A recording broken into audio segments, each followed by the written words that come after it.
Late breaking. This is KAMC News at 10. How do you do that? And we kept telling her, that we would take him. Her dog was put down, she says, without her knowledge, and that may not have been the worst thing to happen there. Good evening, everybody. I'm Brian Mudd. I'm Lauren Motter. That woman is from Morton, and she says she's outraged because she says the city of Morton euthanized her family's dog without her knowledge, and that is not all that she's alleging tonight. KAMC's Matthew Stell is here to explain, and Matthew, she says a racial slur was used. Yeah, Lauren and Brian. Brenda Johnson Baldwin works as a local tax professional. She has 2 master's degrees, but she never thought in 2020 she'd be called something out of her name by who she says was a public official. Brenda Johnson Baldwin says 2020 was a tough one. My mama died in October. My dad died 3 weeks later. And then my brother died 3 weeks after that. One of the things that gave the family some sense of comfort was her pit bull, Prince. He was not aggressive. There is a difference between aggressive and protective. If there was no one to protect at the house, he would let anybody come up. He wasn't a guard dog, let's say it like that. Including one incident this fall when Prince bit a male woman when she got too close to the front door. She said it was her fault because she knew Prince. She knew how he reacts. But then Baldwin says around Thanksgiving, the city of Morton came and took Prince while no one was home, claiming that he had gotten loose in the neighborhood. I said, there's no way Prince should have gotten loose. I said, somebody had to let him go. Knowing that Prince's behavior was probably not going to get better, the family decided it was best to give the dog to some relatives in Dallas once they got him back.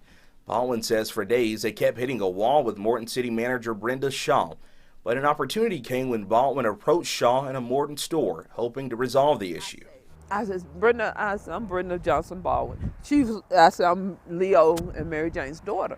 She was like, I know who you are. And as Baldwin puts it, the conversation got pretty heated. And she said, no, y'all will not get him back, right? And I cussed again. I cussed, and I said,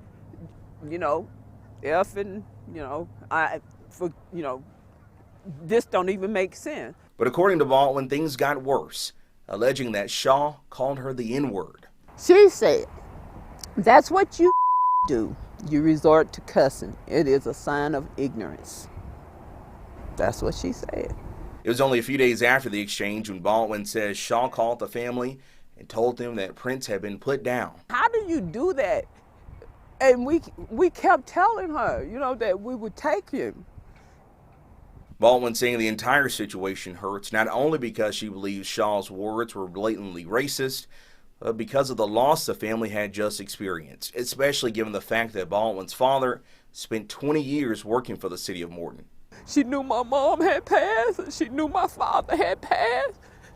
All she had to do is give him to us. Baldwin hopes her speaking out leads to some change, starting with the removal of Shaw as city manager. Morton is Morton, and if they do something about it, I will be surprised. We reached out to Shaw about all of this, specifically if she did in fact use that racial slur. She tells us she has no comment on the allegations. Brian? Matthew, thank you.